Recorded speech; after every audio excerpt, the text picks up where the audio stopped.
So last class में हमने पढ़ा था आयन इलेक्ट्रॉन मेथड, जिसके अंदर रिडॉक्स रिएक्शन को आपको बैलेंस करने के लिए आप ऑक्सीडेशन हाफ रिएक्शन लिखते थे और रिडक्शन हाफ रिएक्शन लिखते थे, उनको सेपरेटली बैलेंस करते थे और उसके बाद उन दोनों को ऐड करते थे इस तरह करके कि नंबर ऑफ इलेक्ट्रॉन्स कट जाए और अपना फाइनल बैलेंस रिएक्शन मिल जाए। दैट आयन इलेक्ट्रॉन मेथड है ना। आज हम पढ़ेंगे दूसरा method of balancing the redox reactions. ठीक है, सो आज के मेथड में हम लोग समझेंगे ऑक्सीडेशन नंबर मेथड। ये एक दूसरा मेथड है जिससे हम रिडॉक्स रिएक्शन को बैलेंस कर सकते हैं। ठीक है, ये मैंने स्टेप्स लिख रखे हैं, एक बार ही मैं स्टेप समझा देती हूँ एंड फिर हम लोग क्वेश्चंस की प्रैक्टिस करते हैं। ऑलराइट, अच्छा, सबसे पहले step number 1। Anjali, Komal, Muskan, Siya. Okay, let's start. सब लड़कियां लड़कियां ही आती है मेरी क्लास में, लड़के कहाँ पे साथ। सबसे पहले आपके जो स्टेप्स है ना, मैंने स्टेप्स लिख रखे हैं। सबसे पहले आप क्या करोगे बच्चों, ऑक्सीडेशन नंबर मेथड के लिए, तो रिडॉक्स रिएक्शन की बैलेंसिंग समझने के लिए सबसे पहले ना आपको जो सिंपल इक्वेशन है वो लिखो।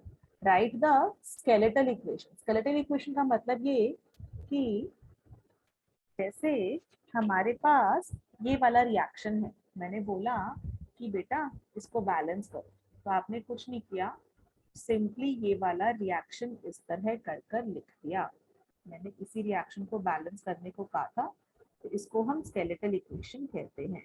मैग्नीशियम को नाइट्रिक एसिड से जब भी ट्रीट किया तो मैग्नीशियम नाइट्रेट बन रहा है, डाई नाइट्रोजन मोनोऑक्साइड बन रहा है एंड वाटर बन रहा है। ठीक है, सो आपने ये ही जो है सारे के सारे जो है स्पीशीज लिखी। पहला step, right the skeletal equation of all the reactants and products। तो आपने skeletal equation स्टेप नंबर 1। ठीक है, अब चलते हैं स्टेप नंबर 2 पे। इंडिकेट करो oxidation number of each element above it's symbol. तो वो बोल रहे हैं कि जो हमारा रिएक्शन लिखा है ना, उसके अंदर हर एलिमेंट की ऑक्सीडेशन नंबर लिखो, उसके ऊपर, उसके सिंबल के ऊपर। मतलब जैसे इधर मैग्नीशियम है बच्चों, मैग्नीशियम का ऑक्सीडेशन नंबर क्या होगा, इधर 0 है ना, एलिमेंटल स्टेट में एग्जिस्ट कर रहा है, मैग्नीशियम में सिर्फ 0 इधर। करेक्ट, अच्छा। जनरली H और O का आप नहीं लिखते हो, जनरली उसके नहीं आते क्वेश्चंस ऑक्सीजन के उसके, पर अगर आ भी जाए तो हम लिख सकते हैं। अच्छा, अब मुझे बताओ जल्दी से क्विकली फाइंड आउट करके आप लोग मुझे बताइए, हाइड्रोजन का ऑक्सीडेशन नंबर क्या होगा इधर, +1 है ना बच्चों। ऑक्सीजन का होगा -2 और नाइट्रोजन का होगा +5। Is it right? भावना ठीक लिखा मैंने बेटा, कैलकुलेट करके देख। नाइट्रोजन का +5 होना चाहिए। Yes ma'am. है ना, हम लोग आज बेटा आज की क्लास में कर रहे हैं ऑक्सीडेशन नंबर मेथड। ये भी एक तरीका है रिडॉक्स रिएक्शंस को बैलेंस करने का। इसके हम लोग क्वेश्चंस करेंगे एवरीवन। आज की क्लास बहुत इंपॉर्टेंट है। बैलेंसिंग सीखने के बाद मैंने टाइट्रेशंस पढ़ाना है, एसिड बेस टाइट्रेशंस, ये वाला टॉपिक समझाना है। तो आज हमारा मोस्ट ऑब्ली ये वाला चैप्टर खत्म हो जाएगा एंड नेक्स्ट वीक से I will be starting general organic chemistry. ठीक है, जीओसी जो होता है अपना। तो क्विकली हम लोग ये वाला शुरू कर रहे हैं बच्चों। तो सबसे पहले आपने स्केलेटल इक्वेशन लिखी, हर एलिमेंट का जो है ना उसके सिंबल के ऊपर ऑक्सीडेशन नंबर लिख दिया। तो मैं यहाँ पर सिर्फ नाइट्रोजन का लिखा छोड़ रही हूँ और बाकी मिटा रही हूँ, क्योंकि वही वाले से अपना तो मतलब है, क्योंकि उसी का चेंज हो रहा है। अभी इधर बताओ, जब ये मैग्नीशियम नाइट्रेट बना तो यहाँ पर मैग्नीशियम का ऑक्सीडेशन नंबर क्या होगा। कि मैग्नीशियम नाइट्रेट में मैग्नीशियम ऐसे ही होता है ना, Mg+2 NO3 -1, ऐसे ही करते थे ना बच्चों। फिर क्रॉस मल्टीप्लाई करते थे, 2 को इधर ले आए, 1 को इधर ले आए, तो ये बन गया Mg के साथ 1, NO3 के साथ ट्वाइस, जिसको क्योंकि 1 लिखना जरूरी नहीं होता है, 1 तो ऑफकोर्स इम्प्लाइड ही है कि एक एटम तो प्रेजेंट होगा ही मिनिमम, तो फिर आप MgNO3 ट्वाइस कर देते थे। तो वही मैंने लिख रखा है। तो क्या हम यहाँ पर बोल सकते हैं मैग्नीशियम का ऑक्सीडेशन नंबर इज +2, करेक्ट है ना? तो हमने ये वाला ऑक्सीडेशन नंबर लिख दिया। Alright, I hope it is clear to everyone. Anjali, Bhavna, Komal, Muskan, Siya, I hope it is. Yes ma'am. अभी देखो इधर नाइट्रेट है, नाइट्रिक एसिड कैसे होता है, NO3-1 होता है ना नाइट्रिक एसिड, और यहाँ पर भी नाइट्रेट है। तो नाइट्रोजन का ऑक्सीडेशन नंबर इधर से इधर जाने में तो चेंज नहीं होगा, इधर भी नाइट्रोजन का +5 ही रहेगा, है ना? और मैं यहाँ पर एग्जाम्पल से भी दिखा देती हूँ। NO3-1 है, अगर नाइट्रोजन का हम X माने तो 3 इंटू ऑक्सीजन के -2 is equal to -1, x minus 6 is equal to -1, x is equal to -1 plus 6 is equal to 1. तो नाइट्रोजन का +5 ही आ रहा है, तो इसका मतलब ऑक्सीडेशन नंबर नाइट्रोजन का चेंज नहीं हो रहा है, तो मुझे वो लिखने की जरूरत नहीं है। ठीक है, सो हमने ये लिख दिया। फिर इधर N2O, N2O में नाइट्रोजन का कितना हो जाएगा?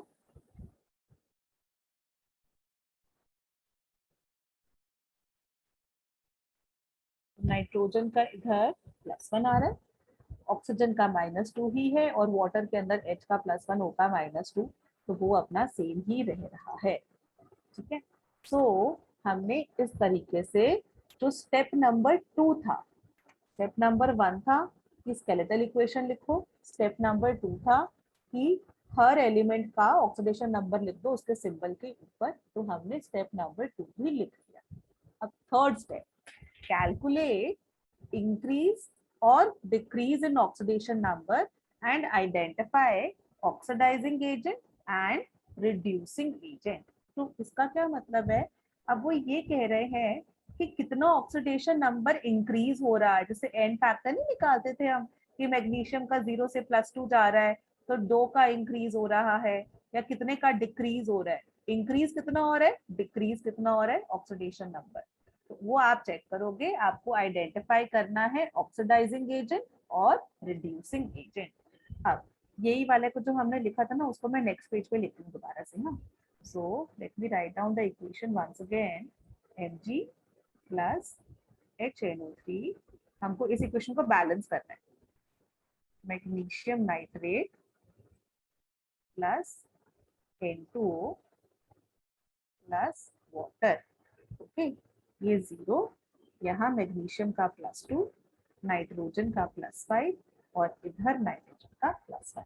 अब बच्चों मुझे बताओ कि यहाँ 0 से +2 जा रहा है, तो 0 से अगर +2 जा रहा है मैग्नीशियम, तो मैग्नीशियम में ऑक्सीडेशन हो रही है कि रिडक्शन हो रही है? ऑक्सीडेशन। ऑक्सीडेशन हो रही है, और जो ऑक्सीडेशन हो रही है, इसको हम लिख देते हैं, यहाँ से लेके यहाँ तक में हुई ऑक्सीडेशन।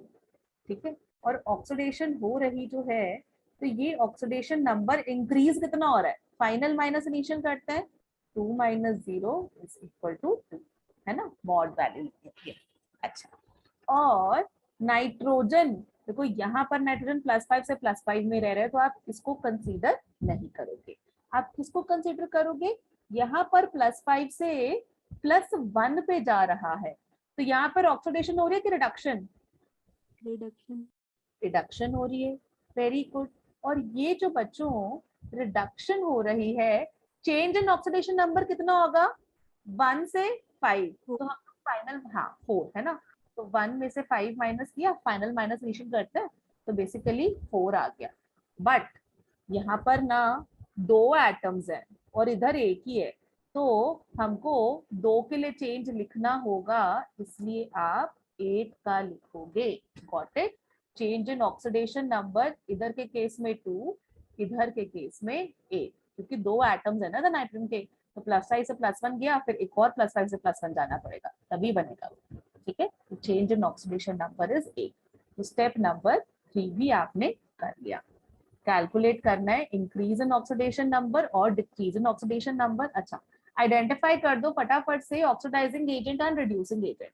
तो इधर मुझे बता दो आप, मैग्नीशियम 0 से +2 गया, ऑक्सीडाइज हो रहा है, तो magnesium will be oxidizing agent कि reducing agent? Reducing agent. Reducing agent. Reducing agent. और ये +5 से +1 गया, रिड्यूस हो रहा है, So this is the Oxidizing agent. Very good, thank you. करते हैं, तो आपने स्टेप नंबर 3 भी कर लिया। अब वो स्टेप नंबर 4 में कह रहा है मल्टीप्लाई द फॉर्मूले। अभी जब आपने ऑक्सीडाइजिंग और रिड्यूसिंग एजेंट आइडेंटिफाई कर लिया ना, तो उनके फॉर्मूले को सुटेबल इंटीजर से, सुटेबल नंबर से मल्टीप्लाई करो so as to equalize the total increase and total decrease in oxidation number. मतलब वो क्या कह रहे हैं, इसके अंदर ये बोल रहे हैं कि देखो मैग्नीशियम में 2 का चेंज हुआ, नाइट्रोजन में 8 का चेंज हुआ। ये 8 का चेंज और 2 का चेंज का मतलब क्या है? मतलब नाइट्रोजन ने 8 इलेक्ट्रॉन्स गेन किए, देखो रिड्यूस हो रहा है ना, आपको याद है ऑयल और rig, reduction is gain of electrons, oxidation is loss of electrons. तो नाइट्रोजन ने 5 से 1 4 इलेक्ट्रॉन गेन करे, एक एटम ने, 4 दूसरे ने करेंगे, तो नाइट्रोजन ने 8 इलेक्ट्रॉन्स गेन किए, मैग्नीशियम ने 2 इलेक्ट्रॉन्स लूज करे। अब एक बात बताओ, नाइट्रोजन 8 कब गेन करेगा इलेक्ट्रॉन्स? वो तभी गेन करेगा जब मैग्नीशियम 8 इलेक्ट्रॉन्स लूज करे, करेक्ट? तो जितना इंक्रीज इन ऑक्सीडेशन नंबर है, मतलब जितने इलेक्ट्रॉन्स जो है लूज करे दूसरे एटम को, उतने ही गेन करने चाहिए। इंक्रीज इन ऑक्सीडेशन नंबर और डिक्रीज इन ऑक्सीडेशन नंबर दोनों ही बराबर होना चाहिए, जितने इलेक्ट्रॉन्स लूज किए उतने ही गेन किए। Got it? तो यहाँ पर अगर नाइट्रोजन ने 8 गेन किए हैं, तो मैग्नीशियम को भी 8 ही लूज करने चाहिए। या फिर ऐसे करके समझ लो 2 और अगर 8 है तो उसका एलसीएम, कहते ना लोएस्ट कॉमन मल्टीपल, जो एलसीएम है 8 ही होना चाहिए। तो हमको अगर मैं मैग्नीशियम को 4 से मल्टीप्लाई कर दूं तो 4 2 8 बनता है कि नहीं? तो यहाँ पर अगर हमने 4 से किया है तो बेटा यहाँ पर भी हमको 4 से करना पड़ेगा। तो 4 मैग्नीशियम से 4 मैग्नीशियम नाइट्रेट, और अब मेरा इंक्रीज इन ऑक्सीडेशन नंबर हो गया 4 2 8, और यहाँ पर तो 8 था ही, तो बहुत ही बढ़िया। तो अभी बिल्कुल करेक्ट है। और इसी क्वेश्चन को ना अब मैं दोबारा से नेक्स्ट पेज पे थोड़ा नीट एंड क्लीन करके लिख देती हूँ। 4 नहीं, 4 तो उसी से लिखते हैं जिससे कि आपको ना तब याद रहेगा। Magnesium plus nitric acid gives magnesium nitrate plus N2O plus H2O। तो यहाँ पर आपने 4 4 से मल्टीप्लाई कर दिया, बहुत ही बढ़िया। ठीक है, ये तो हमको समझ में आ गया। ऑलराइट, तो आपने मल्टीप्लाई किया, फॉर्मूला ऑफ ऑक्सीडाइजिंग और रिड्यूसिंग एजेंट के फॉर्मूले को अच्छे खासे नंबर से मल्टीप्लाई कर दिया, सो एज टू आपने इक्वलाइज कर दिया टोटल इंक्रीज और डिक्रीज इन ऑक्सीडेशन नंबर। अब आपका नेक्स्ट स्टेप बच्चों, अब वो नेक्स्ट स्टेप में कह रहे हैं सारे एटम्स को बैलेंस कर दो except hydrogen and oxygen. Hydrogen और ऑक्सीजन को छोड़कर बाकी सब एलिमेंट्स को बैलेंस कर दो। समझो ध्यान से, अभी तक हमने किया क्या है। ठीक है, ये स्टेप्स आपको याद करना जरूरी है, बिकॉज अगर स्टेप्स याद नहीं करोगे तो फिर कोई फायदा नहीं है, बैलेंसिंग कर ही नहीं पाओगे। बहुत आसान स्टेप्स है। सबसे पहले क्या किया, इक्वेशन लिख दी, भाई ये तो करना ही होता है ना, इक्वेशन तो लिखेंगे ही, इक्वेशन लिख दी नंबर 1। फिर क्या किया नंबर 2, इक्वेशन लिखने के बाद हर एलिमेंट के ऊपर उसका ऑक्सीडेशन नंबर लिख दिया। ऑक्सीडेशन नंबर पे हमने बहुत क्लासेस स्पेंड करी है, आपको ऑक्सीडेशन नंबर निकालना सबका आता है, आपने सबका ऑक्सीडेशन नंबर लिख दिया, step number 2। Next step number 3, उसमें क्या करना है, कौन सा वाला ऑक्सीडाइजिंग एजेंट होगा, कौन सा वाला रिड्यूसिंग एजेंट होगा, वो आइडेंटिफाई कर लो। कैसे करोगे, आप चेक करो किसका ऑक्सीडेशन नंबर बढ़ रहा है, जिसका ऑक्सीडेशन नंबर बढ़ रहा है तो उसकी ऑक्सीडेशन हो रही है, तो इसका मतलब वो हो गया रिड्यूसिंग एजेंट। और जिसका ऑक्सीडेशन नंबर घट रहा है, इसका मतलब उसकी रिडक्शन हो रही है, तो वो हो गया ऑक्सीडाइजिंग एजेंट। तो आप ऑक्सीडाइजिंग एजेंट और रिड्यूसिंग एजेंट को आइडेंटिफाई कर लोगे स्टेप नंबर 3 में। नेक्स्ट आपके ये तीनों स्टेप्स हो गए। अब चौथा स्टेप, चौथे स्टेप में क्या करना है, जितना इंक्रीज इन ऑक्सीडेशन नंबर है ना, उतना ही डिक्रीज भी होना चाहिए ऑक्सीडेशन नंबर में। क्यों? क्योंकि जितने इलेक्ट्रॉन्स लूज करे उतने ही तो गेन करेंगे। तो ऑक्सीडाइजिंग एजेंट और रिड्यूसिंग एजेंट जो हमने आइडेंटिफाई किए थे, उनको ऐसे नंबर से मल्टीप्लाई करो कि इंक्रीज इन ऑक्सीडेशन नंबर और डिक्रीज इन ऑक्सीडेशन नंबर बिल्कुल बराबर हो। ओके, तो हमने इसीलिए मैग्नीशियम को 4 से मल्टीप्लाई किया था, क्योंकि 4 दूनी 8 और वहां पर नाइट्रोजन भी 8 इलेक्ट्रॉन्स ही गेन कर रहा है। क्लियर? तो ये हमारे हो गए बच्चों 5 स्टेप्स, अब सॉरी 4 स्टेप्स। अब पांचवा स्टेप क्या है, आपको सारे एलिमेंट्स को बैलेंस करना है एक्सेप्ट H और O। Okay, magnesium 4 magnesium balanced है। हाइड्रोजन चलो नाइट्रोजन पहले चेक कर लेते हैं। नाइट्रोजन इधर 1 है, इधर कितनी है नाइट्रोजन मैम 8। और इधर और 2 10 है ना, 8 2 10। तो क्या मैं इसके आगे 10 लिख दूं? बहुत ही बढ़िया, अब हमारी नाइट्रोजन भी बैलेंस हो गई। करेक्ट, नाइट्रोजन भी बैलेंस हो गई है ना। So magnesium is also balanced, nitrogen is also balanced. Very good. अब ये हमारे हो गए 5 स्टेप्स कंप्लीट, सबको बैलेंस कर दिया except H and O। Hydrogen और ऑक्सीजन को छोड़कर आपने सारे के सारे एलिमेंट्स को बैलेंस करना है। अब नेक्स्ट स्टेप, ठीक है, नेक्स्ट स्टेप कभी मैं लिख नहीं पाई थी, just give me 1 second.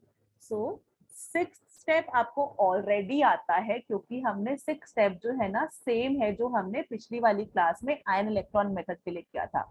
Balance oxygen by adding water के मॉलिक्यूल्स। ऑक्सीजन को बैलेंस कैसे करना है, H2O ऐड कर दो on the side deficient in oxygen. तो ऑक्सीजन को बैलेंस करने का क्या तरीका है, जिस साइड में ऑक्सीजन की कमी हो ना उस साइड उतने ही H2O मॉलिक्यूल्स ऐड कर दो जितने O की कमी है। उसके बाद balance hydrogen by adding H plus to the side deficient in hydrogen in acidic medium। अच्छा, पहले तो ऑक्सीजन को बैलेंस किया, बाय कैसे बैलेंस किया, जिस साइड ऑक्सीजन की कमी थी ना उस साइड जितने ऑक्सीजन की कमी है उतने ही वाटर मॉलिक्यूल्स ऐड कर दिए, तो अपना O मस्त बैलेंस हो गया। अब बचा हाइड्रोजन की टेंशन की, अब हमको हाइड्रोजन को बैलेंस करना है। अब हाइड्रोजन को कैसे बैलेंस करोगे आप, तो जितने हाइड्रोजन की कमी है ना जिस साइड भी, तो उतने H प्लस ऐड कर दो, तो आपका हाइड्रोजन भी बैलेंस हो जाएगा, provided the medium is acidic. अगर इफ बेसिक मीडियम है, ठीक है, अगर बेसिक मीडियम है तो क्या करो, फर्स्ट डू स्टेप 7, जो मैंने 7 स्टेप लिखा है ना, पहले 7 स्टेप तक ही चलो, then add OH minus ions, जितने H प्लस थे ना उतने ही OH माइनस ऐड कर दो, ठीक है। देन एड, ऐसा करके लिख देती हूँ, as many OH minus ions, then add as many, जितने H प्लस थे उतने ही OH माइनस ऐड करने हैं ऑन बोथ साइड्स।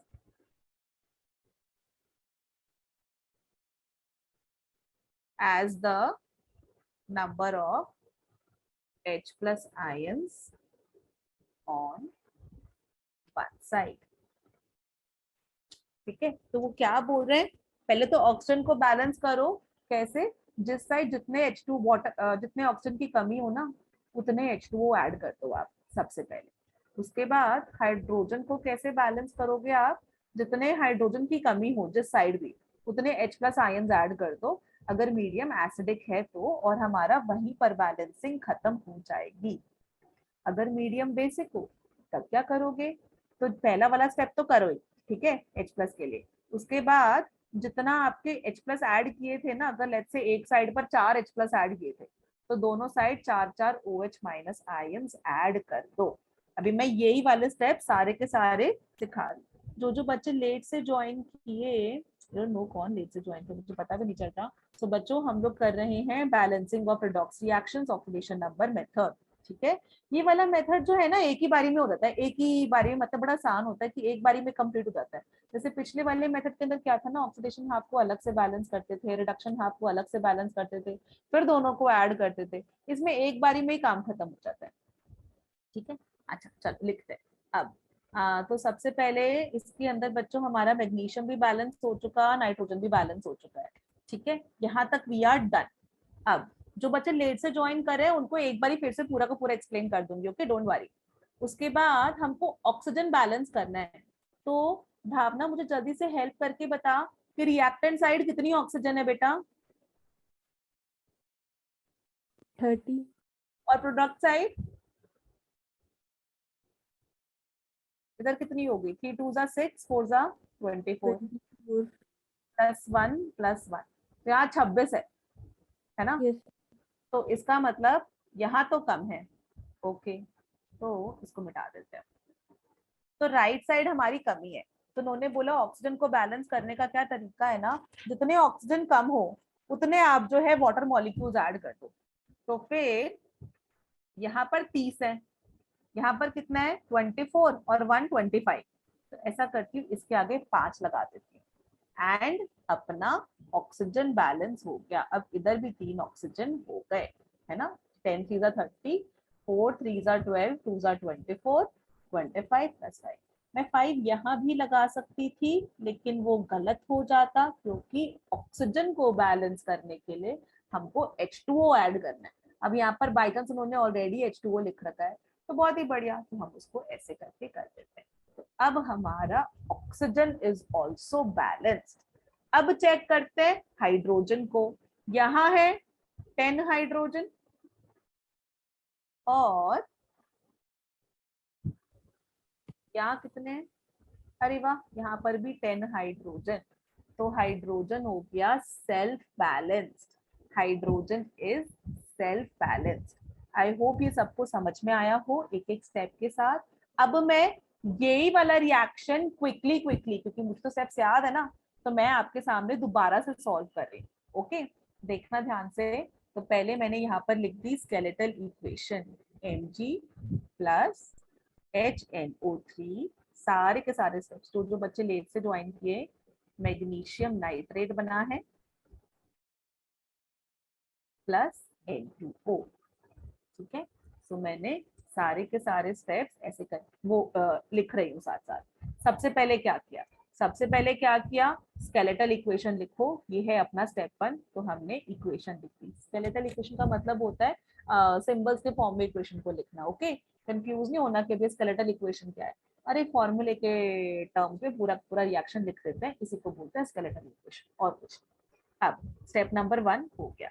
दूसरा स्टेप क्या होता है, सबका ऑक्सीडेशन नंबर लिखो। ऑक्सीजन मैग्नीशियम का है 0, नाइट्रोजन का है +5, इधर मैग्नीशियम का है +2, नाइट्रोजन का है +1। तो सबका ऑक्सीडेशन नंबर लिख दो। ये था हमारा दूसरा स्टेप। अब लिखते हैं तीसरा स्टेप। तीसरा स्टेप क्या था, आइडेंटिफाई करो कहां पर ऑक्सीडेशन नंबर इंक्रीज हो रहा है, कहां पर ऑक्सीडेशन नंबर डिक्रीज हो रहा है। यहाँ 0 से +2 यहाँ हो रही है ऑक्सीडेशन, यहाँ +5 से +1 यहाँ हो रही है रिडक्शन। 0 से +2 हो रही है ऑक्सीडेशन, +5 से +1 हो रही है रिडक्शन। यहाँ पर रिडक्शन हो रही है। ठीक है चल हमने आइडेंटिफाई कर लिया कितने की ऑक्सीडेशन हो रही है। 0 से 2 पर गया तो फाइनल माइनस इनिशियल, 2 में से 0 गया यानी कि 2। यहाँ पर 1 5 से 1 पर गया है, उसने 4 इलेक्ट्रॉन्स गेन किए, तो यहाँ पर हो रही है 4 की रिडक्शन। लेकिन यहाँ पर टोटल कितने एटम्स है नाइट्रोजन के 2, तो 4 2 जा 8।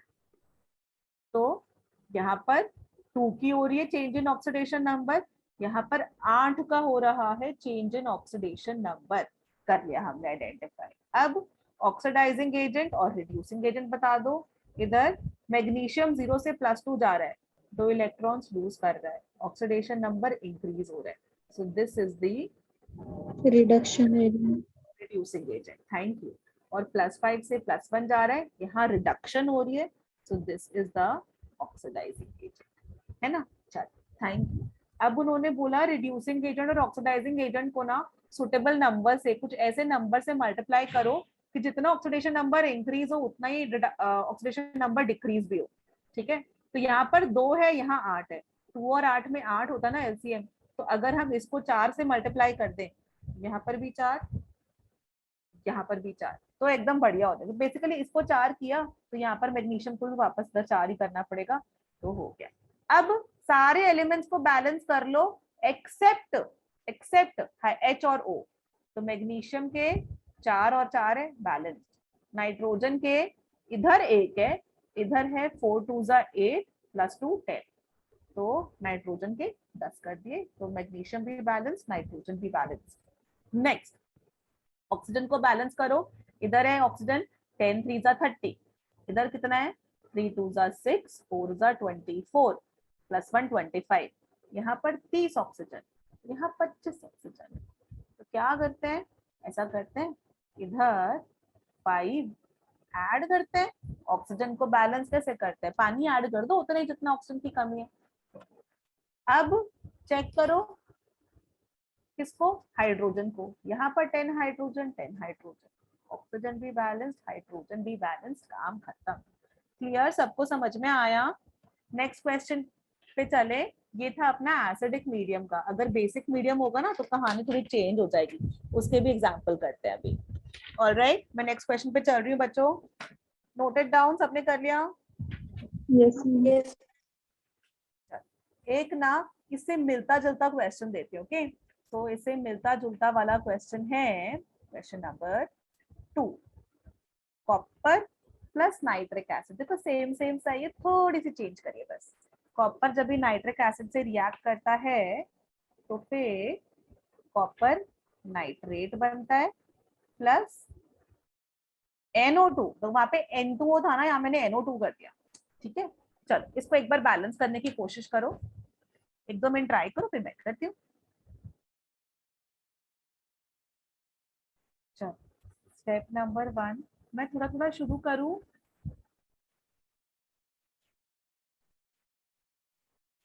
मैं शुरू कर रही हूँ, ठीक है? थोड़ा थोड़ा लिखती हूँ, आप लोग भी देखना हो रहा है ना। सो कॉपर नाइट्रिक एसिड के साथ रिएक्ट कर कर कॉपर नाइट्रेट बना रहे हैं और नाइट्रोजन डाइऑक्साइड रिलीज हो रही है, ठीक है? सबसे पहला वाला स्टेप था कि स्केलेटल इक्वेशन लिख दो, जो हमने लिख दी। फिर दूसरा स्टेप ये था सबका ना ऑक्सीडेशन नंबर लिख दो। कॉपर यहाँ पर 0 है, नाइट्रोजन इधर कितना है +5. +5 है, इधर भी नाइट्रोजन +5 ही रह रहा है, लेकिन कॉपर बन रहा है, +2. और इधर नाइट्रोजन कितना है बेटा 4. +4। थैंक यू, ठीक है? तो हमने स्टेप 2 भी कर दिया, हमने सबका ऑक्सीडेशन नंबर लिख दिया। अब चेक करो कहाँ हो रही है ऑक्सीडेशन, तो 0 से +2 यहाँ हो रही Oxidation, है ऑक्सीडेशन और reduction. रिडक्शन, और यहाँ पर जो ऑक्सीडेशन नंबर चेंज कितना हो रहा है 2 - 0, और यहाँ पर 4 - 5 -1. है ना, तो 1 हमारा हो गया। चलो हमने चेंज इन ऑक्सीडेशन नंबर भी आइडेंटिफाई कर लिया। अब हमको बताना है कि किसमें हो रही है ऑक्सीडेशन, किसमें हो रही है रिडक्शन के बेसिस पर ऑक्सीडाइजिंग एजेंट और रिड्यूसिंग एजेंट। तो EU reducing agent, और ये HNO3 oxidizing agent. Oxidizing agent, thank you. तो रिड्यूसिंग एजेंट और ऑक्सीडाइजिंग एजेंट भी पता चल गया हमको, बहुत बढ़िया।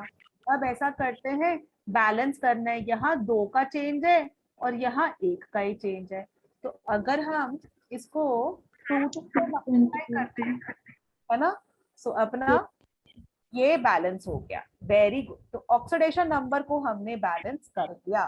अब हमको अलग अलग एलिमेंट्स को बैलेंस करना होगा, पर पहले कॉपर और नाइट्रोजन को करना होगा, फिर ऑक्सीजन को, फिर हाइड्रोजन को।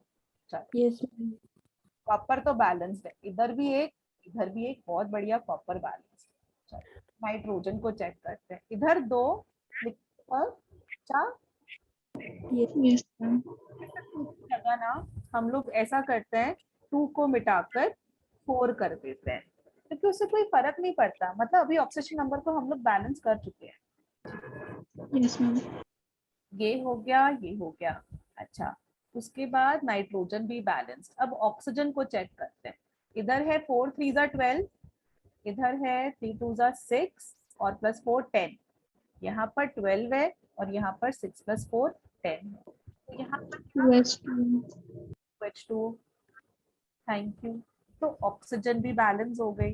अभी करते Yes. हैं हाइड्रोजन को चेक, तो यहाँ पर 4 हाइड्रोजन, यहाँ पर भी 4 hydrogen, hydrogen is also balanced, है ना? So this is our balanced chemical equation. All right. Next example पे चलो. Yes, ma'am.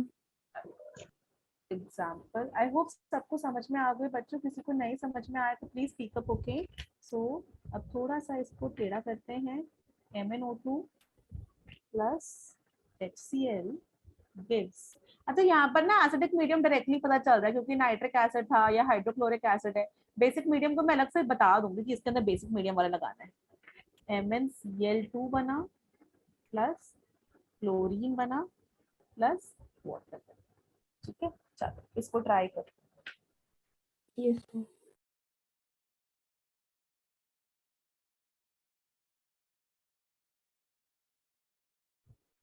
बच्चों शुरू करें.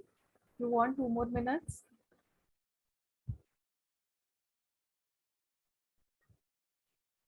मैं स्टार्ट करती हूँ. Okay. Let me know if you need more time. Manganese dioxide है इधर. ऑक्सीजन का -2 होता है. यहाँ पर मैंगनीज की हो जाएगी +4. पहला स्टेप होता है रिएक्शन को स्केलेटल फॉर्म में लिखो. तो वो हमने लिख दिया है. फिर दूसरा स्टेप है जो ये रिएक्शन लिख रखा है उसके अंदर सबका ऑक्सीडेशन नंबर डिपिक्ट करो. तो मैंगनीज का +4 है. इधर HCl में Cl का -1. मैंगनीज का गया है +2. Cl का -1 ही है. यहाँ क्लोरीन का है 0. देख लो बच्चों प्लीज. यहाँ तक कोई डाउट नहीं है. अंजलि, भावना, कोमल, मुस्कान. No, ma'am. तो हमने बच्चों ये सबका पहला स्टेप था कि सब स्केलेटल इक्वेशन लिखनी है वो लिख ली. दूसरा स्टेप था सबका ऑक्सीडेशन नंबर लिखना है. हमने लिख दिया. अब थर्ड स्टेप पे चलते हैं. अब आइडेंटिफाई करो ऑक्सीडेशन नंबर कहाँ बढ़ रहा है कहाँ घट रहा है. यानी कि ऑक्सीडाइजिंग एजेंट और रिड्यूसिंग एजेंट. ये जा रहा है प्लस. रिडक्शन. यहाँ हो रही है reduction. Yes, ma'am. Cl minus है तो ऑक्सीडेशन. हाँ जो Cl है ना दोनों जगह जा रहा है. इधर भी MnCl2 वाले में भी और क्लोरीन गैस वाले में भी. पर आप ना जहाँ से इसी को लेना इसको मत लेना. क्यों? क्योंकि यहाँ तो Cl -1 से -1 ही है ना. तो इसको मत देखना. आप -1 से 0 वाले को ही देखना. ओके. पहले हम उसको सॉल्व करें. पहले क्लोरीन से हमको मतलब नहीं है अभी के लिए फिलहाल. अभी यहाँ पर 4 से 2 पर जा रहा है तो चेंज इन ऑक्सीडेशन नंबर हुआ 2 का क्योंकि 2 - 4 इज 2. और यहाँ पर -1 से 0 पे जा रहा है. ऑक्सीडेशन भी यहाँ पर 1 का. लेकिन यहाँ पर 2 एटम्स है ना तो 1 × 2 हम यहाँ पर तो बहुत बढ़िया. तो जितना इंक्रीज इन ऑक्सीडेशन नंबर है उतना ही डिक्रीज इन ऑक्सीडेशन नंबर है. तो ऑक्सीडेशन नंबर को तो हमको बैलेंस करने की जरूरत नहीं है. इसने 2 गेन किए हैं तो इसने 2 लूज भी करे. बिल्कुल बढ़िया. तो ऑक्सीडेशन नंबर वाला काम खत्म. अब हम क्या करते हैं इंडिविजुअल एलिमेंट्स को बैलेंस करते हैं. ठीक है. इंडिविजुअल एलिमेंट्स को कैसे बैलेंस करेंगे? पहले चेक करते हैं मैंगनीज. एक मैंगनीज बैलेंस्ड. फिर चेक करते हैं क्लोरीन को. यहाँ पर 1 है यहाँ पर 2 4. तो यहाँ 4 लगा देते हैं क्लोरीन बैलेंस. तो 4 क्लोरीन भी बैलेंस होता है. अब चेक करते हैं ऑक्सीजन. इधर 2 है तो इधर 2 लगा देते हैं. Oxygen Yes, ma'am. बैलेंस. अब बचा हाइड्रोजन. 4 hydrogen 2 2 4 hydrogen. अरे वाह hydrogen is also balance. Okay. Yes, ma'am. Yes ma'am. Next चलते हैं. हाँ अभी एक बेसिक मीडियम वाला भी कर लेते हैं फिर हम लोग एसिड बेस टाइट्रेशन शुरू करते हैं. बेसिक मीडियम वाले का example iodine plus NaOH gives. ये ना बेसिक मीडियम के साथ साथ डिस्प्रपोर्शनेशन वाला रिएक्शन है. डिस्प्रपोर्शनेशन रिएक्शन वाला मतलब कि आयोडीन जो है ना ऑक्सीडाइज भी हो रहा है और रिड्यूस भी हो रहा है. एक जगह हमने सोडियम आयोडाइड बनाया है और दूसरी जगह सोडियम आयोडेट बनाया है. इसको बैलेंस करना है. तो यहाँ पर 2 चीजें हो रही है जिसको आपको ध्यान रखना है. आयोडीन जो है आयोडाइड बना रहा है और आयोडेट. इसको ना आयोडेट कहते हैं. आयोडेट. तो द पूरा कंपाउंड का नाम हो जाएगा सोडियम आयोडेट. ऐसे करें. ठीक है, तो पहले की अपनी स्केलेटल इक्वेशन स्टेप 1 तो हो ही रखा है, स्टेप 2 करो फटाफट से, सारे के सारे एलिमेंट्स का oxidation number quickly do it.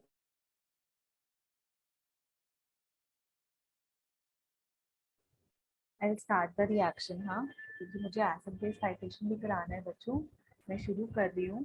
तो यहाँ पर ना द पंगा विच, चलो पहले ऐसा करते हैं, ऑक्सीडेशन नंबर्स लिखते हैं सबका, स्केलेटल इक्वेशन तो लिख लीजिए, फिर डिस्कस करते हैं।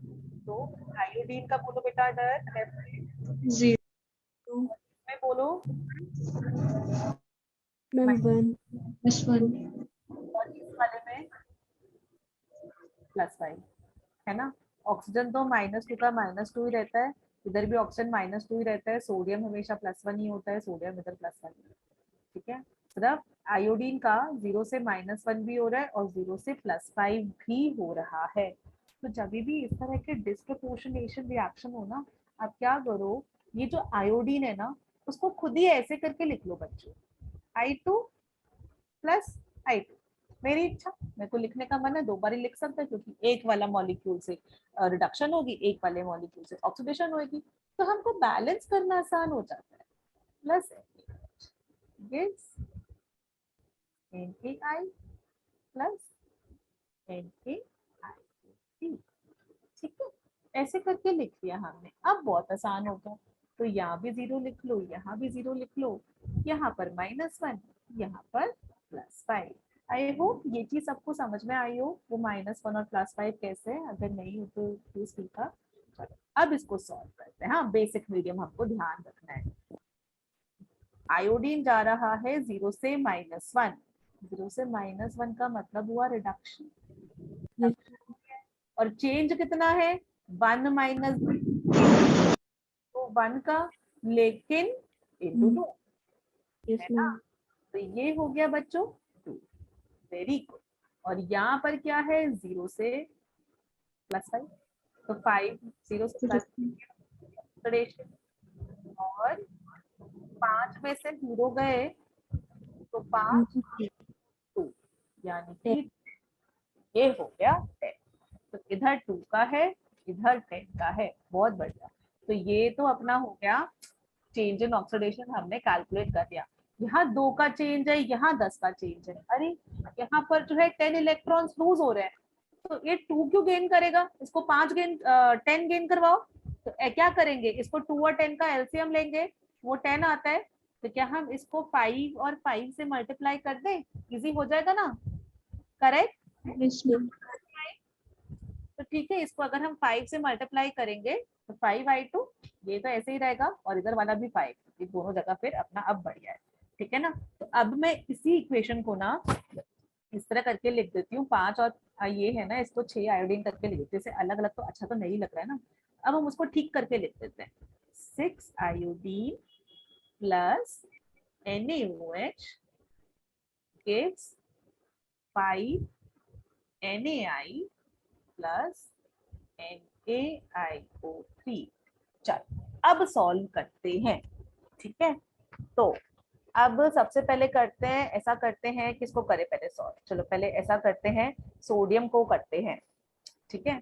सोडियम को भी नहीं करना, चलो पहले आयोडीन को ही करते हैं। चलो आयोडीन को करते हैं, यहाँ पर कितने 6 दूनी 12, और यहाँ कितने हैं, 6.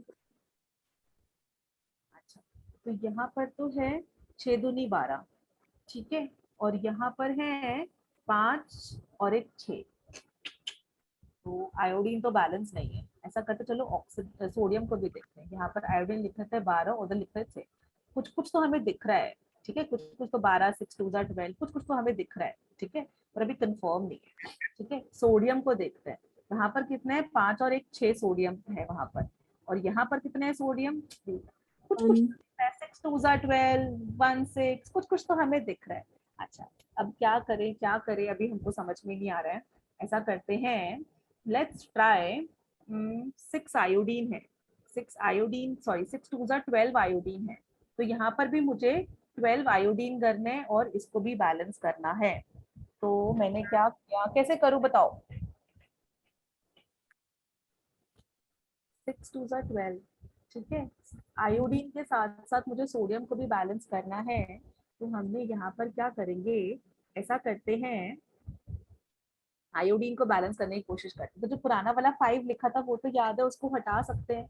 तो मैंने क्या किया, ये करने के लिए ना 10 और 2 कर दिया, ठीक है, 10 और 2 कर दिया, कि 10 NaI और 2 NaI, और यहाँ पर भी आ जाएगा अपना 12 सोडियम।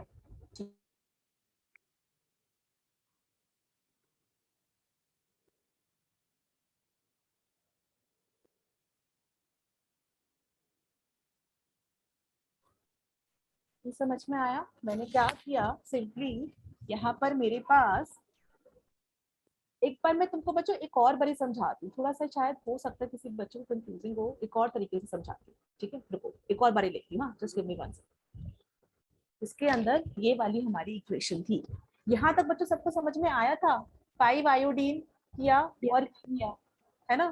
तो यहाँ तक आई होप सबको समझ में आया था कि हमने क्या किया, 0 से -1 का चेंज हो रहा है, तो 1 लिखा, लेकिन n फैक्टर हो जाएगा 2 क्योंकि 2 आयोडीन्स है, तो यहाँ पर 2 का चेंज है, और यहाँ पर 0 से 5 जा रहा है, तो 5 2 10, तो इधर 2 और 10 है, ठीक है। और एक सेकेंड, अभी मैं इसको ये भी हटा, 2 और 10 का चेंज, ठीक है, 2 और 10 का चेंज है, तो 2 और 10 के लिए हमने क्या किया, इसको, ये वाला जो 10 है, तो इस वाले को 5 यहाँ कर दिया, और इसको यहाँ 5 किया, तो फिर हमको यहाँ पर ये किसके अंदर जा रहा है, इसके अंदर जा रहा है। तो बच्चों इसको अगर हमने 5 किया, तो यहाँ पर हमको क्या करना पड़ेगा, इसको 10 करना पड़ेगा क्या? देखो मिस्टेक समझ में आई? यहाँ पर Yes. 5 10 Yes, ma'am. है ना, तो यहाँ पर ये वाला 10, ठीक है, उससे आई थिंक थोड़ा सा आसान होना चाहिए था, क्योंकि पिछले वाले उससे जब मैं कर रही थी तो उससे नहीं हो रहा था। खैर चल शुरू करते हैं। तो इसके अंदर ये हो गया हमारा, अब तो मैं इसको अब डायरेक्टली लिख देती हूँ, 6 iodine plus NaOH gives 10 NaI plus NaIO, और NaIO3 को भी बच्चों बात बताओ, इसको भी तो पहले, एक सेकेंड, फिर से सेम मिस्टेक है, फिर से एक सेकेंड, यहाँ पर 2 है, तो इसको भी तो इधर 2 करना पड़ेगा, गॉट इट? देखो मैं बच्चों एक बार फिर से रिपीट करती हूँ, मेरा पहला स्टेप था कि हमने पूरी की पूरी इक्वेशन, पूरा का पूरा रिएक्शन लिखा, ठीक है। दूसरा स्टेप है कि आप क्या करो, सबका ऑक्सीडेशन नंबर लिख दो। फिर तीसरा स्टेप क्या है, चार्ज बैलेंस हमको करना है, चार्ज बैलेंस हमको करना है। चार्ज बैलेंस कैसे करना है, सुटेबल इंटीजर से मल्टीप्लाई करो, तो इसको मुझे 10 बनाना है, क्योंकि इधर वाले में 10 हो रहा है, तो इसको 10 कैसे बनाना है, 10 बनाने के लिए 5 से मल्टीप्लाई करो। जब भी इसको मैंने 5 से बच्चों मल्टीप्लाई किया, ठीक है, 10 बनाने के लिए, तो आयोडीन को भी साथ साथ बैलेंस करना होगा, 5 2 10, तो यहाँ पर मैंने 10 लगाया, ठीक है, पहली चीज। दूसरी चीज क्या, यहाँ 0 से 5 पे जा रहा है, मतलब 10 का चेंज है, तो इसके अंदर इधर 2 है ना, तो इधर भी 2 आयोडीन लिखने होंगे, क्योंकि आई आई साथ साथ होना चाहिए। Got it? क्या ये चीज समझ में आई कि मैं रिपीट करूं? आया कि नहीं? Yes, ma'am. Thank thank thank okay, so ये हो गया। अब बैलेंस इक्वेशन लिखते हैं, इधर से इधर और ये, तो 6 iodine plus NaOH gives 10 NaI plus 2 NaIO3, ठीक है, NaIO3, ये वाली चीज। अब सोडियम को बैलेंस करो, 10 और 2 12, तो यहाँ पर 12 हो गए, तो sodium is also balanced, sodium को बैलेंस कर दिया, आयोडीन को बैलेंस कर दिया। अब बैलेंस करो ऑक्सीजन को, यहाँ है 12, यहाँ पर NaIO3 थोड़ा अच्छा सा लिख देते हैं, नीट सा नहीं लिखा, सो 2 NaI, तो 12 ऑक्सीजन, 2 3 6 ऑक्सीजन, तो ऑक्सीजन को कैसे बैलेंस करेंगे, वाटर ऐड कर दो, और 6 वाटर ऐड कर देते हैं, 12 2 3 6 प्लस 6 12, तो ऑक्सीजन भी बैलेंस्ड। लास्ट हाइड्रोजन देखो 12 हाइड्रोजन और यहाँ पर 6 2 12 hydrogen. So all the elements are balanced. Clear? सबको समझ में आया? तो यहाँ पर हमें कुछ OH माइनस वाला वो करना नहीं पड़ा, बैलेंस ऑटोमेटिकली हो गया. बच्चों समझ में आया? Yes, ma'am. अच्छा, एक और एग्जांपल करते हैं. ठीक है, बेसिक मीडियम का जल्दी से लिखना बच्चों. इसके बाद मुझे एसिड बेस टाइट्रेशन शुरू करनी है. Bromine plus iodate. अब मैंने ना बेसिक मीडियम ऐसे करके दे रखा है आपके क्वेश्चन में. ओके, सो आपको OH माइनस लिखने होंगे खुद से किसी एक साइड. तो बन गया IO4 minus plus R minus. ये दे रखा है. जल्दी से, I am giving you just 1 minute. ठीक है, जल्दी से खुद से कोशिश करो, फिर मैं लिख रही. चलो बच्चों, मैं शुरू कर रही हूँ. ब्रोमीन का ऑक्सीडेशन नंबर 0. आयोडेट में आयोडीन का ऑक्सीडेशन नंबर क्या होएगा? Ma'am, 5. +5. इधर वाले में +7. और इधर -1 है ना. चलो थैंक यू. चलो शुरू करते हैं. ठीक है, सो इसके अंदर रिडक्शन. नीचे करेगा बीच के लिए लिखने की जगह नहीं. Let's start. Okay, so bromine जो है 0 से -1 में जा रहा है. रिडक्शन होती है, लेकिन चेंज कितना है? 1 - 0 = 1 का चेंज है. बट क्योंकि एटम्स है तो फिर 2 का चेंज. ठीक है ना. चलो, 5 से 7 जा रहा है तो ये हो रहा ऑक्सीडेशन. और 7 में से 5 गया यानी कि 2. फिर से अगेन 2 का चेंज. ठीक है, यहाँ पर भी 2 का चेंज, इधर भी 2 का चेंज. तो चलो, ऑक्सीडेशन नंबर वाला तो कॉन्सेप्ट से अगर हम चलेंगे तो वो चीज तो ठीक है. ठीक है, लेकिन साथ साथ ही एटम्स ये वाले बैलेंस करते. इधर 2 है तो यहाँ पर हमको 2 तो लिखना ही होगा, है ना. और एक आयोडीन. ठीक है, चार्ज बैलेंस करना है. चार्ज बैलेंस के साथ साथ उन वाले एटम्स को भी बैलेंस करना है जो हमने कर लिया. Clear everyone? अब मैं नेक्स्ट स्टेप पे चल रही हूँ. अब इंडिविजुअल एलिमेंट्स को बैलेंस करते हैं. ब्रोमीन बैलेंस्ड है, इधर 2 इधर 2. आयोडीन बैलेंस्ड है, इधर 1 इधर 1. Let's balance oxygen. ऑक्सीजन को चेक करते हैं. इधर कितने ऑक्सीजन है? 3 और इधर 4. तो फिर ऑक्सीजन को बैलेंस करने के लिए वाटर ऐड कर देते हैं, है ना. एक ही वाटर ऐड करने से काम हो जाएगा. 4 ऑक्सीजन हो गए, 4 ऑक्सीजन हो गए. Oxygen balanced. अब करते हैं हाइड्रोजन को बैलेंस. हाइड्रोजन को कैसे बैलेंस करेंगे? इधर 2 हाइड्रोजन है, इधर 1 भी नहीं है. तो हाइड्रोजन को कैसे बैलेंस किया? यहाँ पर 2 H H प्लस. plus. ठीक है, तो हमारी इक्वेशन तो हो गई बैलेंस्ड. बट समस्या क्या है? हमने तो H प्लस लिख दिया. ये तो बेसिक मीडियम है, बट तो हमको OH माइनस लिखना है. तो क्या करो, जितने H प्लस थे उतने ही OH माइनस कर दो. यानी कि इधर 2 H प्लस है तो 2 OH माइनस कर दिए. और जितने इधर ऐड करोगे तो उतने ही यहाँ भी ऐड करने पड़ेंगे. सो अपना नेट रिएक्शन क्या बनेगा इस वाले में? H2O plus bromine plus iodate plus 2 OH minus gives I4 minus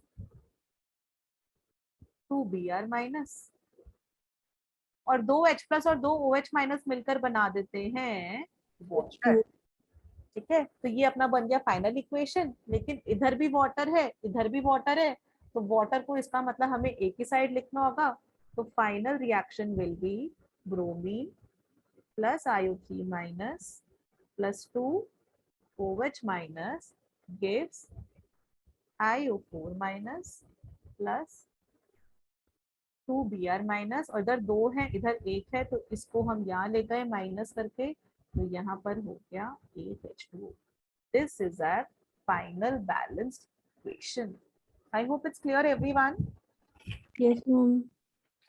so this completes अपना बैलेंसिंग ऑफ रिडॉक्स रिएक्शंस। आप लोग ऑक्सीडेशन नंबर मेथड से भी कर सकते हो और आयन इलेक्ट्रॉन मेथड से भी कर सकते हो। जो मेथड आप लोग को ठीक लगे आप उस तरीके से रिएक्शन को बैलेंस कर सकते हो। ठीक है, अब जो मुझे पढ़ाना है आज की क्लास में that is acid base titration. Acid base titration, इसका क्या मतलब है हम लोग को ये समझना है।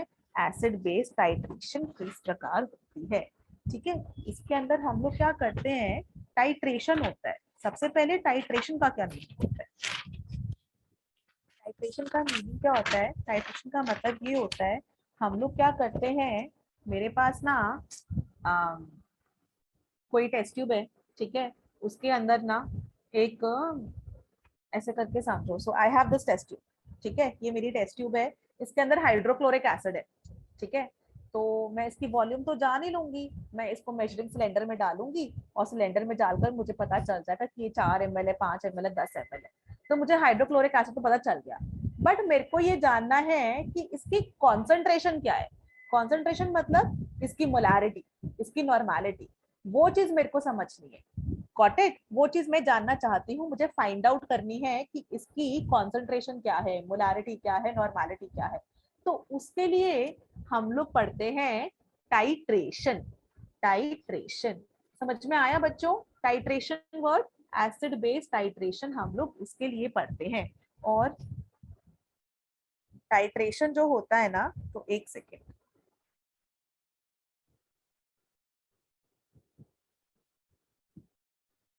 ठीक है,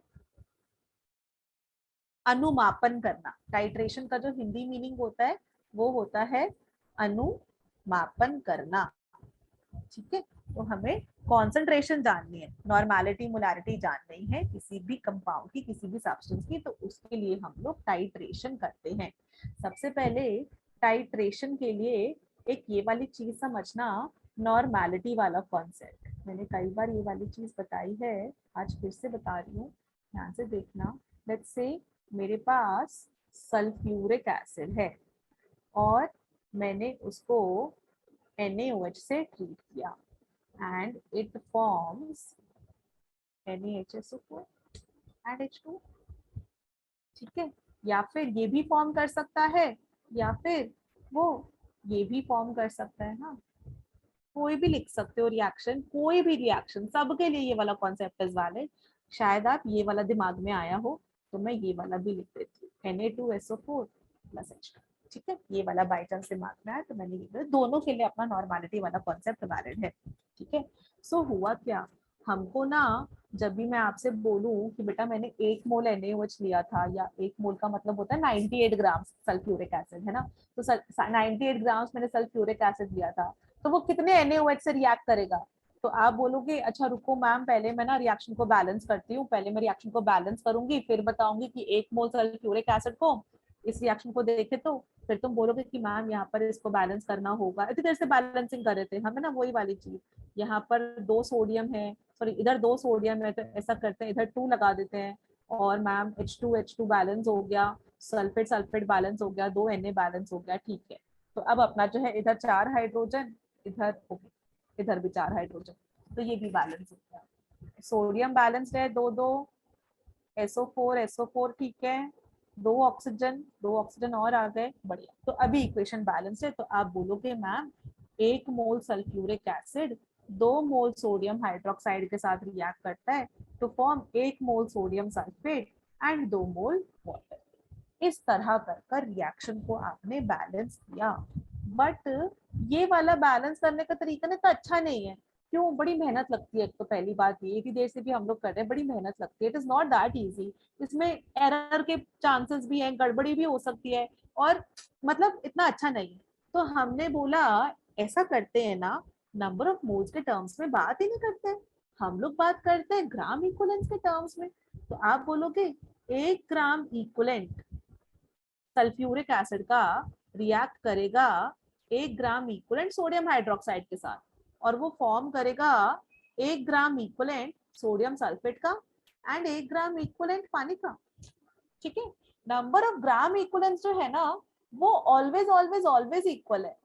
मतलब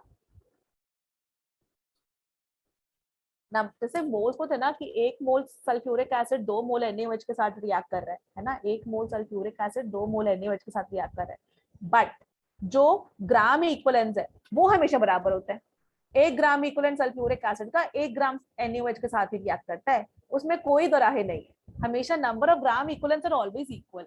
मतलब अगर मैं यहाँ पर लिखती 10 ग्राम इक्विवेलेंट सल्फ्यूरिक एसिड के, तो वो 10 ग्राम इक्विवेलेंट NaOH के साथ रिएक्ट करेगा to form 10 gram equivalent sodium sulphate. पानी नहीं निकली क्योंकि वो सॉल्वेंट होता है, हमेशा उसमें एक्सेस में होता है। ये वाला रिएक्शन मुझे बैलेंस करने की जरूरत ही नहीं है, ठीक है। क्यों? क्योंकि मैं यहाँ पर डायरेक्टली लिख सकती हूँ 1 ग्राम सल्फ्यूरिक एसिड रिएक्ट करेगा 1 ग्राम इक्विवेलेंट NaOH के साथ, और वो फॉर्म करेगा 1 ग्राम इक्विवेलेंट NaHSO4 के साथ। So number of gram equivalence is always always always equal, always. तो हमको ना ग्राम इक्विवेलेंट से बड़ा फायदा हो जाता है। ग्राम इक्विवेलेंट का बच्चों कॉन्सेप्ट का मीनिंग समझ में आया कि क्यों ग्राम इक्विवेलेंट की जरूरत पड़ी? क्योंकि बैलेंस करने में समस्या हो रही थी। Clear? Is this clear to everyone? Yes, ma'am. तो ग्राम इक्विवेलेंस का कॉन्सेप्ट इज क्लियर। अब हम इस ग्राम इक्विवेलेंस के कॉन्सेप्ट को अप्लाई करते हैं टाइट्रेशंस में। टाइट्रेशन समझते हैं कि टाइट्रेशन कैसे हो रही है। तो क्या करते हैं हम ये टाइट्रेशंस के अंदर, हम लोग क्या लेते हैं, एक ना टेस्ट ट्यूब लेते हैं और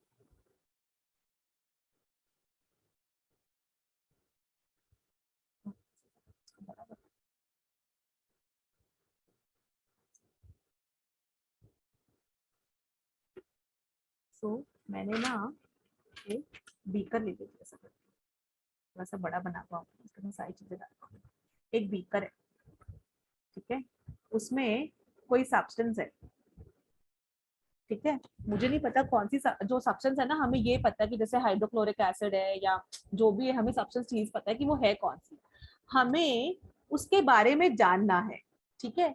जो सब्सटेंस हमने बीकर में ली होती है ना, उसको आप बोलते हो टाइट्रेट, उसको कहते हो टाइट्रेट, ठीक है। इसकी नॉर्मेलिटी आपको नहीं पता, वॉल्यूम नोन होती है, ठीक है, वॉल्यूम आपको इसकी पता होती है। नॉर्मेलिटी याद है बच्चों? नॉर्मेलिटी भी बता देती हूँ फटाफट से। नॉर्मेलिटी के अंदर ये तो कॉन्सेप्ट था जो ग्राम इक्विवेलेंस का समझाया था।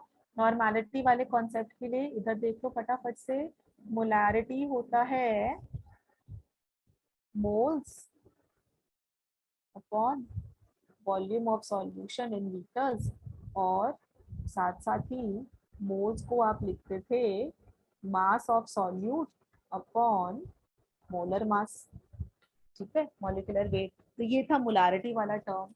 ऐसे ही जो नया टर्म हमने इंट्रोड्यूस किया नॉर्मेलिटी, जैसे कि हमको रिएक्शन को बैलेंस ना करना पड़े ना, नॉर्मेलिटी, तो उसके अंदर था number of gram equivalents of solute upon volume of solution in litres, और ग्राम इक्विवेलेंट्स क्या होते हैं, मास अपॉन, जैसे मोल्स में था मास अपॉन मॉलिक्यूलर वेट, ग्राम इक्विवेलेंस में है मास अपॉन इक्विवेलेंट वेट, और ये इक्विवेलेंट वेट इसको यहीं लिख देते हैं, equivalent weight is equal to molecular weight upon N. N factor. Very good, किसको याद था? Bhavna, Yes, ma'am. Very good. Equivalent weight is molecular weight upon N factor. अब ये सारी चीजें ना इधर सब्स्टिट्यूट कर देते हैं, ठीक है। So normality is equal to number of gram equivalents को लिख सकते हैं, नंबर ऑफ ग्राम इक्विवेलेंस को लिख सकते हैं mass upon equivalent weight into volume in litres, और इसको फर्दर लिख सकते हैं मास, इक्विवेलेंट वेट को सब्स्टिट्यूट कर दो molecular weight upon N factor, है ना, और नीचे वॉल्यूम इन लीटर्स, ठीक है। और मास अपॉन मॉलिक्यूलर वेट क्या बन गया? मास अपॉन मॉलिक्यूलर वेट बन जाता है moles into n factor upon volume in liters। Moles upon volume क्या होता है? Molarity n factor. सो आपका ये भी एक फॉर्मूला बन गया, ठीक है। Normality is equal to molarity into n factor, ठीक है। मैं ऐसे करके लिख देती हूँ। टू इंपॉर्टेंट फॉर्मूले, normality is equal to molarity into n factor, पहला फॉर्मूला। दूसरा formula is number of gram equivalence is equal to moles into n factor. Is this clear बच्चों? Number of gram equivalents mass upon equivalent weight, moles क्या होता है mass upon molecular weight। यहाँ पर लिखिए mass upon equivalent weight, this is equal to mass upon molecular weight into n factor, ठीक है ना। सही भी है, equivalent weight को यही तो लिखते हैं, mass upon molecular weight और n फैक्टर ऊपर आ जाता है, तो सही बन रहा है फॉर्मूला अपना, ठीक है ना। तो ये अपने दो फॉर्मूले हैं जो आप याद रखोगे। These two are very very important, very important, okay, very important. Normality is molarity into n factor, number of gram equivalence is number of moles into n factor, okay. अब मैं जल्दी से वापस आ जाऊं अपने मेन वाले टॉपिक पे बच्चों। Yes, ma'am. Good, thank you. चलो अब हम करते हैं टाइट्रेशन, ठीक है। सो हमने क्या लिया, यहाँ पर कोई सब्सटेंस हमने ले रखी है, लेट्स से हाइड्रोक्लोरिक एसिड लिया है, कुछ भी लिया है जिसकी मुझे कॉन्सेंट्रेशन जाननी है बेसिकली।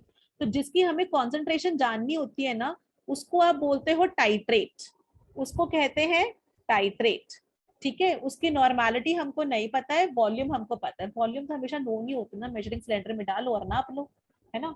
तो हमको टाइट्रेट की वॉल्यूम पता है, ठीक है, नोन या फिर गिवन, ठीक है। अब मैंने क्या किया, इसके अंदर ना एक ब्यूरेट लगाया। ब्यूरेट क्या होता है, ऐसा लंबा सा कांच की ट्यूब जैसी होती है, जिससे जो है ना आप 1 बाय 1 करके ना ड्रॉपर के थ्रू जैसे से ऐसा उसकी ओपनिंग होती है, और यहाँ पर उसका ये स्टॉप वो जैसा लगा होता है। तो इसको बोलते हैं ब्यूरेट, BURETE। ब्यूरेट की एक सेकंड में हिंदी चेक कर लेती हूँ, ठीक है। सो ब्यूरेट क्या होती है, ऐसी कांच की ट्यूब होती है,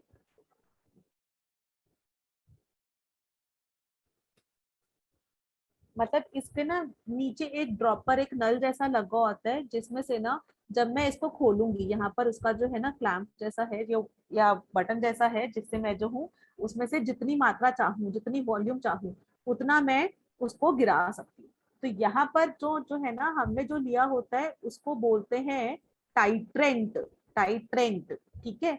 इसकी जो नॉर्मेलिटी होती है वो भी हमको गिवन होती है, नोन होती है, और वॉल्यूम भी हमको गिवन होती है, नोन होती है। कॉन्सेप्ट समझाती हूँ पहले क्या कर रहे हैं। और इसके अंदर हमने 2 to 3 drops of indicator add करते हैं, 2 to 3 ड्रॉप्स। समझो हो क्या रहा है, कहा गया। हाँ बच्चों समझो, तो मेरे पास ना लेट्स से जो ब्यूरेट है ना, लंबी सी कांच की ट्यूब होती है, और उसके अंदर ऐसा घुमाने की कॉर्क जैसी होती है, बटन रबड़ की वो जैसी होती है, उसको आप ऐसे करके घुमाते हो, तो जितना मात्रा आप उसकी वॉल्यूम गिराना चाहोगे उतना आप बीकर में गिरा सकते हो, ठीक है। अच्छा, तो मेरे पास ना लेट्स से सोडियम हाइड्रोक्साइड है, अभी सिर्फ समझाने के लिए बता रही हूँ कि मैंने इस ब्यूरेट जो कांच की ट्यूब है ना, इसके अंदर मैंने सोडियम हाइड्रोक्साइड ले लिया, NaOH, ठीक है। और इसके अंदर जो ये बीकर है कांच का, इसके अंदर मैंने ले लिया हाइड्रोक्लोरिक एसिड, सोडियम हाइड्रोक्साइड लिया है ब्यूरेट में, और इधर ले लिया हाइड्रोक्लोरिक एसिड। और मैंने बोला कि बेटा मुझे बताओ हाइड्रोक्लोरिक एसिड की नॉर्मेलिटी कितनी है, कॉन्सेंट्रेशन कितनी है। तो तुम कैसे बताओगे, क्वेश्चन समझ में आया। तुम्हारे पास NaOH गिवन है, ठीक है, तुम्हारे पास NaOH तो गिवन है, इसकी आपको नॉर्मेलिटी भी पता है, इसकी वॉल्यूम भी पता है कितना आप गिरा रहे हो, और आप उसको HCl के साथ रिएक्ट करवाओगे, तो NaCl प्लस वाटर बनेगा ना। ये वाली चीज तो याद ही है, जब भी हम लोग मोल कॉन्सेप्ट से करते थे हम बोलते थे 1 मोल NaOH का 1 मोल HCl के साथ रिएक्ट करेगा। इसकी मुझे वॉल्यूम पता है, ठीक है। यहाँ पर मुझे इसकी नॉर्मेलिटी को निकालना है, तो हम कैसे निकालेंगे, एक्सपेरिमेंट कैसे करेंगे, वो वाली चीज करने के लिए हम करते हैं टाइट्रेशन। कैसे कर रहे हैं, ध्यान से समझना ये वाली चीज। जो हमको निकालनी है, सॉरी, जिसकी हमको कॉन्सेंट्रेशन निकालनी है उसको बोलते हैं टाइट्रेट। टाइट्रेट को लेते हैं कांच के बीकर में, नीचे ले लिया, और इसकी वॉल्यूम हमने जान ली कितनी है, वॉल्यूम इसकी नोन है, हमको पता है। अब इस ब्यूरेट से ना धीरे धीरे करके आप टाइट्रेंट गिराओगे। जो आप टाइट्रेंट गिरा रहे हो, 4 ml गिराया, 10 ml गिराया, ये तो हम मेजर कर सकते हैं ना कि पहले इस ब्यूरेट के अंदर 15 ml था और इसको गिराने के बाद 5 ml बचा है, तो 10 ml गिराया होगा ना। इसका मतलब ये चीज समझ में आई कि 10 ml हमने गिराया होगा, है ना। कितना वॉल्यूम है वो आप निकाल लोगे। क्लियर ना भावना, शालिनी, कोमल, Yes, ma'am. है ना। ओके, अब यहाँ पर हमने क्या किया, 2-3 ड्रॉप्स ना इंडिकेटर के ले लिए। इंडिकेटर क्या होता है, जैसे कि छोटी क्लास में पढ़े थे ना लिटमस पेपर, याद है litmus paper, litmus Yes, ma'am. Solution. ऐसे ही ना अभी की क्लास में हम लोग ना फिनोप्थलीन और मिथाइल ऑरेंज जैसे इंडिकेटर यूज करते हैं।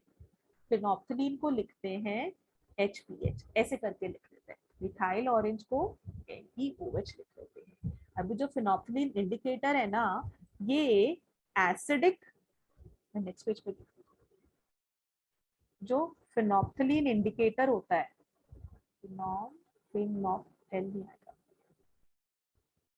है ना। सो जो फिनोप्थलीन इंडिकेटर होता है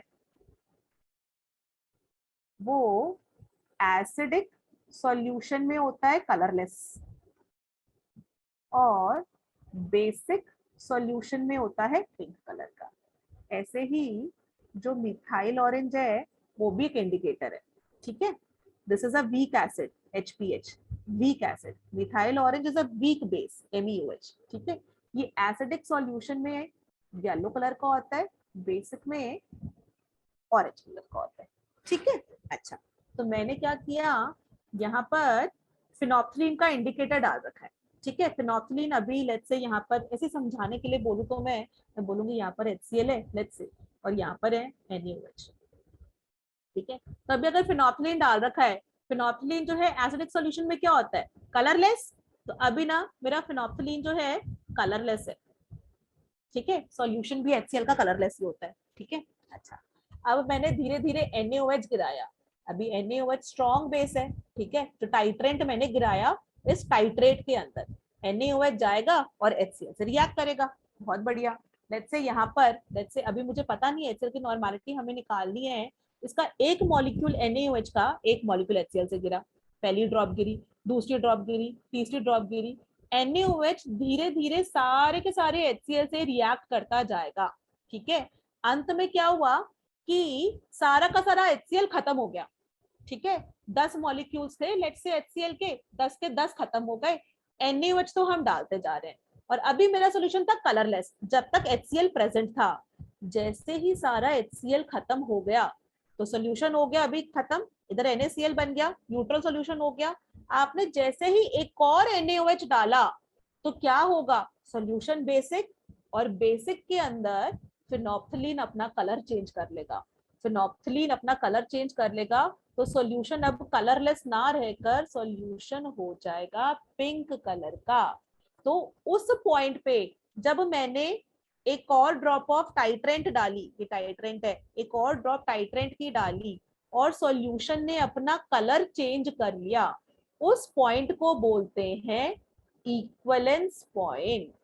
क्या ये चीज समझ में आई? Yes, ma'am. एक बारी रिपीट करूं, एनीबॉडी? इक्वलेंस पॉइंट समझ में आया? हमारे पास, सुनो ध्यान से बच्चों, हो क्या रहा है, इसके क्वेश्चंस रह गए, नेक्स्ट क्लास में करवा दूंगी। पहले मैं ये कॉन्सेप्ट समझाना चाह रही हूँ। हमारे पास ना एक सब्सटेंस है जिसकी हमको वॉल्यूम तो पता है, ठीक है, क्योंकि आप मेजरिंग सिलेंडर में डालोगे और कितना ml है, 4 ml है, 40 ml है, वो आप नाप लोगे, ठीक है। तो वॉल्यूम हमको हमेशा पता होती है, उसकी आपको जाननी है कॉन्सेंट्रेशन। हमको उसकी कॉन्सेंट्रेशन निकालने की, इसकी नॉर्मेलिटी क्या है, इसकी मोलारिटी क्या है, हमको ये जाननी है। कुछ भी निकाल लो, नॉर्मेलिटी निकालोगे तो मोलारिटी इंटू n कर सकते हैं, तो मोलारिटी भी निकल जाएगी, है ना। तो हमको उसकी कॉन्सेंट्रेशन जाननी है, इसलिए मैं वही शब्द यूज करूंगी, ठीक है। तो टाइट्रेट जो है, जिसको बीकर में हम लेते हैं, जिसकी हमको कॉन्सेंट्रेशन जाननी है ना, उसको ऐसे बड़े से बीकर में ले लो। आपने उसको ऐसे बड़े से बीकर में ले लिया, जब आपने उसको ऐसे बड़े से बीकर में लिया, ठीक है, तो आपको उसकी वॉल्यूम पता है और सब्सटेंस को बोल देंगे टाइट्रेट। उसमें क्या करो, 2-3 ड्रॉप्स ना इंडिकेटर की डाल दो, कोई भी इंडिकेटर आप यूज कर सकते हो, फिनोप्थलीन या मिथाइल ऑरेंज। कलर मैंने आपको बता दिया। फिनोप्थलीन जो है एसिडिक में तो कलरलेस होता है और बेसिक सॉल्यूशन में पिंक कलर का। ऐसे ही मिथाइल ऑरेंज है, मिथाइल ऑरेंज एसिडिक सॉल्यूशन में पीले रंग का और फिर उसका ऑरेंजिश कलर का हो जाता है, ठीक है। तो आप कोई भी इंडिकेटर दे सकते हो। ये जो ब्यूरेट में लिया है ना, इसके अंदर ऐसे करके घुमाने जैसी सी होती है, रब वो बटन ढक्कन जैसा ऐसा सा होता है, इसको घुमाते हैं और उससे ना जितना हमको वो डालना है ना टाइट्रेंट उतना डाल सकते हैं, ठीक है। जब आपको रोकना है तो उसको ऐसा घुमा दो और वो नीचे से बंद हो जाता है, तो वो और टाइट्रेंट नहीं निकलता। तो जो टाइट्रेंट हमने डाला ना उसकी कॉन्सेंट्रेशन आपको पता है, ठीक है, टाइट्रेंट की कॉन्सेंट्रेशन पता है और कितनी वॉल्यूम हम डाल रहे हैं वो भी आपको पता है। टाइट्रेंट के बारे में आपको ये दोनों चीजें पता है।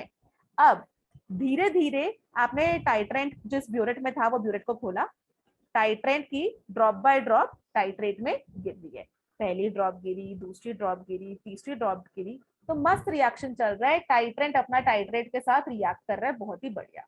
उसके बाद क्या हुआ, टाइट्रेट अपना खत्म हो जाएगा। देखो टाइट्रेंट तो हमारे पास खूब सारा एक्सेस में है ना, आप डालते ही जाओगे, ब्यूरेट से डालते ही जाओगे, टाइट्रेट तो बीकर में लिया है ना, इतना ही जितना था हमारे पास उतना ही प्रेजेंट है। तो इवेंचुअली होगा क्या, सारा का सारा जो टाइट्रेट था ना वो पूरा खत्म हो गया। आपने जैसी एक और ड्रॉप टाइट्रेंट की डाली, इंडिकेटर अपना कलर चेंज कर लेगा। एसिडिक सॉल्यूशन के अंदर जैसे फिनोप्थलीन कलरलेस था, वो एकदम से पिंक कलर का हो गया, तो आप बोलोगे इक्विवेलेंस पॉइंट आ गया। और जब हम इक्विवेलेंस पॉइंट कहते हैं, इक्विवेलेंस पॉइंट पर हम लोग ये बोलते हैं कि gram equivalents of titrant is equal to gram equivalents of titrate. अब सारा का सारा वो आपस में इक्वल इक्वल रिएक्ट कर चुके हैं, अब इंडिकेटर जो है कलर चेंज कर रहा है। तो और ये होता है कब, एट इक्विवेलेंस पॉइंट पे। इस पूरे प्रोसेस को कहते हैं टाइट्रेशन। क्या ये चीज समझ में आई? Clear everyone? आई होप सबको क्लियर होगा, ठीक है। अच्छा, सो इसके अंदर थोड़ा सा एक और चीज, थोड़ी सी थ्योरी ऐसे ही बता देती हूँ। जो टाइट्रेंट होता है ना, अपने टाइट्रेंट अपने दो तरह के होते हैं। एक होता है प्राइमरी टाइट्रेंट, 1 डिग्री टाइट्रेंट, और दूसरा होता है सेकेंडरी टाइट्रेंट।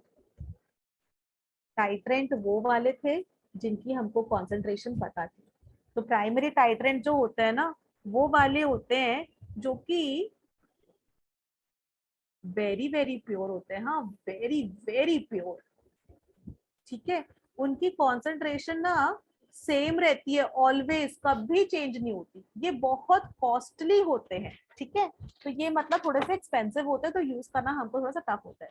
इसकी एग्जांपल्स हैं ऑक्सैलिक एसिड, ठीक है, या फिर potassium dichromate, K2Cr2O7, silver nitrate. ये सारे 1 डिग्री टाइट्रेंट्स है जो कि बहुत ही एक्सपेंसिव होते हैं। अब दूसरे होता है सेकेंडरी टाइट्रेंट। ये ना बहुत ज्यादा प्योर नहीं होते, मतलब एक तरह से कह सकते हैं कि ये 90 to 95% प्योर होते हैं और ये वाले 99% प्योर होते हैं, ठीक है। तो सेकेंडरी टाइट्रेंट को ना हम 2 डिग्री वाले को सेकेंडरी टाइट्रेंट बोलते हैं। इसको ना can be prepared from 1 degree titrant. मतलब कि ये थोड़ा सा ये खरीद लो, ये तो बहुत एक्सपेंसिव है प्राइमरी वाला टाइट्रेंट, ये थोड़ा सा खरीद लो। अब उसके 1 ग्राम के अंदर पानी मिलाकर खूब सारा 2 डिग्री टाइट्रेंट बना लो, सस्ता भी पड़ेगा और अपना काम भी चल जाएगा। तो ये अपने 2 डिग्री टाइट्रेंट होते हैं, ठीक है। और इसके अंदर ये वाले थोड़े चीपर होते हैं, ठीक है, थोड़े सस्ते होते हैं, ठीक है। इसकी एग्जांपल्स हैं NaOH sodium hydroxide, KOH potassium hydroxide, KMnO4, ठीक है, आयोडीन। ये सारे अपने सेकेंडरी टाइट्रेंट्स हैं, ठीक है। प्राइमरी टाइट्रेंट्स और सेकेंडरी टाइट्रेंट्स। इंडिकेटर्स मैंने आपको बता दिए इसकी इंडिकेटर्स हैं अपने मिनाइल ऑरेंज और इक्वलेंस पॉइंट पर क्या होता है, gram equivalence of titrant is equal to gram equivalence of titrate. अच्छा, अब इसके ऊपर एक फटाफट से हम लोग क्वेश्चंस कर लेते हैं। जैसे मैंने बोला क्वेश्चन, टाइट्रेशन सबको समझ में आ गया, और my question is 50 ml hydrochloric acid है is completely neutralized by 100 ml 0.1 molar NaOH, ठीक है, एट इक्वलेंस पॉइंट। इसको ठीक से लिख देते हैं, 100 ml और 100 ml 0.1 molar NaOH at equivalence point, ठीक है, फाइंड कॉन्सेंट्रेशन ऑफ HCl, ठीक है। बहुत ही सिंपल सवाल।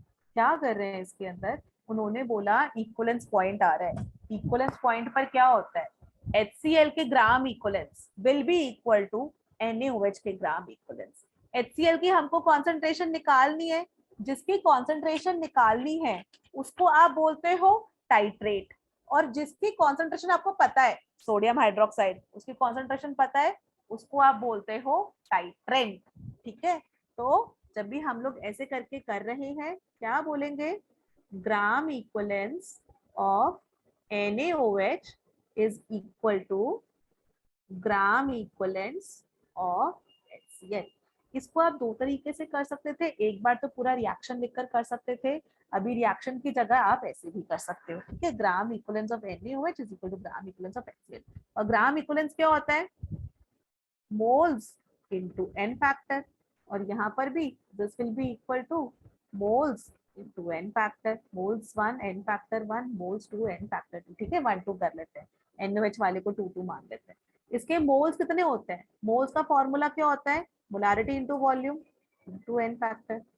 इसका क्या मोल्स को लिख सकते हैं, molarity into volume, sorry N1 V1 to n factor 1, है ना बच्चों। तो इसकी मोलारिटी है 0.1 मोलर, वॉल्यूम कितनी है 100 ml, NaOH का n फैक्टर क्या होता है 1, इक्वल टू इसकी मोलारिटी हमको नहीं पता, वॉल्यूम है 50 ml और n फैक्टर है 1, तो आपकी मोलारिटी कितनी आ जाएगी 0.1 इंटू 100 अपॉन 50, तो उसकी आगे 51 सा 52 सा, तो 0.2 molar. Hence, molarity of HCl is 0.2 molar. क्या सबको ये इक्वलेंस पॉइंट और टाइट्रेशन ये वाला समझ में आया? Yes, ma'am. बच्चों इसका अभी क्लास ओवर का टाइम हो गया है, तो व्हाट विल डू इज इसके प्लीज आप लोग क्वेश्चन खुद से घर पे प्रैक्टिस करना, ठीक है। एक दो क्वेश्चंस मैं आपको नेक्स्ट क्लास में करवा दूंगी, और अब हम लोग स्टार्ट करेंगे जनरल ऑर्गेनिक केमिस्ट्री GOC, ठीक है। नॉमेनक्लेचर से शुरू करेंगे और फिर सारे के सारे कॉन्सेप्ट्स आ जाएंगे।